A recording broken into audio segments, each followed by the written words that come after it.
संत दूसरों के लिए दुख सहते हैं। इस पर महर्षि में ही परमहंस जी महाराज अपने प्रवचन के द्वारा समझाते हैं।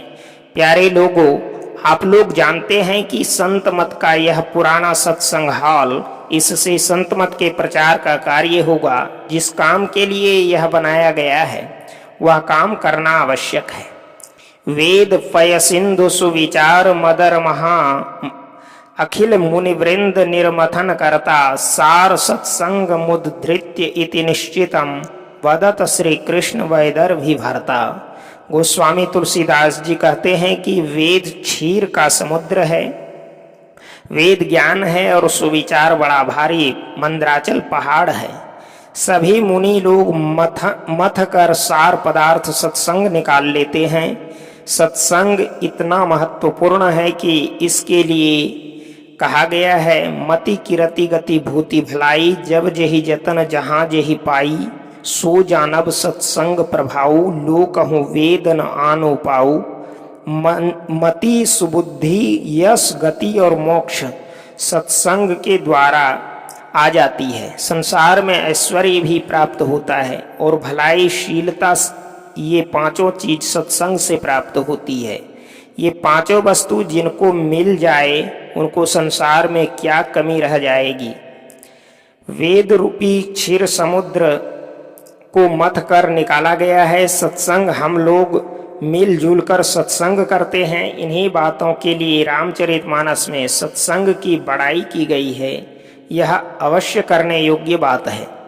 मेरे जानने में कोई एक तरफ हो सकता है, परंतु भगवान श्री कृष्ण सर्वदर्शी सबके पोषक थे। संसार में रहने का क्या यत्न है, अपने जातीय पेशा के अनुकूल प्रयत्न करो, अवश्य गुजर हो जाएगा।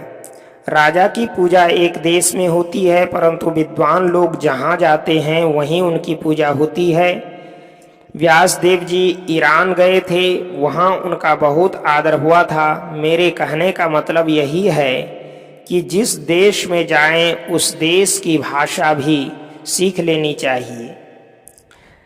मुसलमानों के बाद अंग्रेजों की राजगद्दी हुई, इसलिए अंग्रेजी भी पढ़ाई जाती है। संपूर्ण विद्याओं को सीखने के लिए जो कॉलेज होते हैं उसको विश्वविद्यालय कहते हैं। क्या हमारे देश में विश्वविद्यालय भी था? पंडित मदन मोहन मालवीय जी द्वारा निर्मित काशी में जो विश्वविद्यालय है उसमें क्या पाली भाषा नहीं पढ़ाई जाती थी?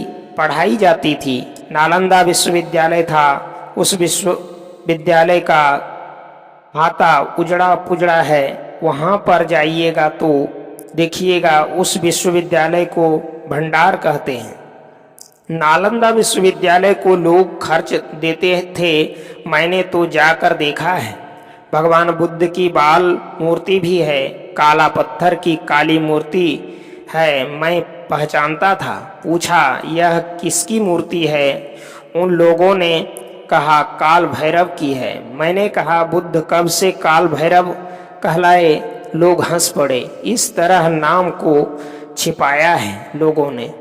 मेरे कहने का मतलब है कि जो विद्यालय नहीं जा सकते हैं वे केवल सत्संग में बैठे तो बहुत सी बातों की जानकारी हो जाएगी। सबों को विद्या सीखने का प्रयत्न करना चाहिए, साथियों के साथ जहाँ हो घूमना चाहिए। मैं विदेश नहीं गया हूँ पर भूगोल पढ़ा हूँ, उसमें देश विदेश की बातें हैं। जहाँ तक हो सके विद्यालयों का आदर करना चाहिए और जहाँ तक हो सके मदद भी करना चाहिए। इस सत्संग हॉल में पहले हम चौकी पर बैठते थे, अब मंदिर बना है।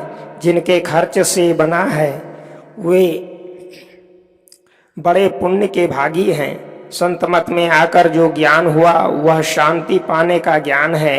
और मतों में जैसे कबीर नानक आदि सब संत मत हैं। सब संतन की बड़ी बलिहारी। भारतवर्ष में संत महात्माओं ने बहुत से कष्ट सहकर लोगों का कल्याण किया है। जिन कष्टों को सुनकर रोंगटे खड़े हो जाते हैं। वृत्रासुर से इंद्र की लड़ाई हो रही थी। उस जमाने में दधीची मुनि से कहा आप अपने शरीर का हाड़ दे दीजिए, हाड़ टूटे नहीं। उन्होंने देह पर नमक छींट छींट कर गाय से चटवाया और अपने हाड़ को दिया। इतना कष्ट सहने वाला और कोई देश में हो वह मुझे मालूम नहीं। प्रिय दर्शकों, सत्संग के द्वारा समझ में आया होगा कि संत कितना दूसरों के उपकार के लिए कष्ट सहते हैं। वीडियो को लाइक और चैनल को सब्सक्राइब जरूर करें। मिलते हैं ऐसे वीडियो लेकर के, तब तक के लिए जय गुरुदेव।